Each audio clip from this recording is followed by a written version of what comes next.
Méditation du 17 janvier. Tout le monde en parle. C'est pourquoi l'homme quittera son père et sa mère et s'attachera à sa femme, et ils deviendront une seule chair. Genèse 2, verset 24. On dit que les meilleurs poèmes d'amour en espagnol ont été écrits par Gustavo Rodolfo Bécquer, un écrivain romantique dans tous les sens du terme. Voici peut-être son poème le plus apprécié. Le soleil pourrait se voiler éternellement. La mer s'assécher en un instant. L'axe de la terre pourrait se briser comme le fragile cristal. Tout arrivera. La mort me couvrira de son voile funèbre. Mais la flamme de ton amour jamais ne s'éteindra en moi. C'est un poème parmi des millions d'autres. Parce que s'il y a quelque chose dont tout le monde parle, que l'on commente et même dont on souffre, c'est l'amour. L'amour conjugal véritable est celui qui ressemble le plus à l'amour majuscule. Dieu nous a accordé le don d'être deux personnes en une, de vivre dans la complicité, dans l'amitié et l'égalité. Il avait prévu que nous laisserions les structures familiales, oui, les mamans, oui, que nous nous unirions, et je parle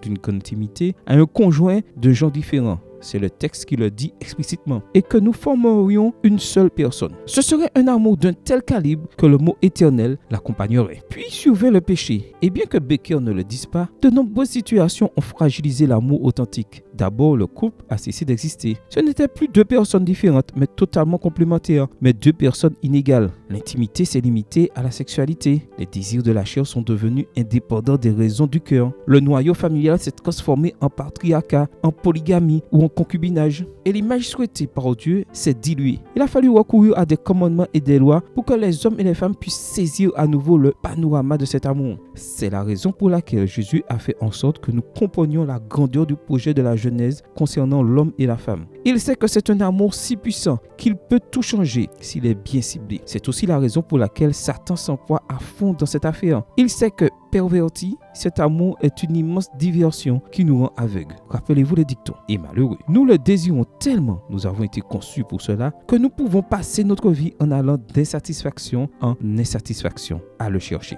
Demandons à l'Esprit, celui qui répand en nous l'amour du Père, voir Romains 5, verset 5, de mettre en plus l'amour conjugal dans notre cœur, cet amour véritable qui va au-delà de l'éternité. Amen. Bonne journée à toi et que le Seigneur te bénisse.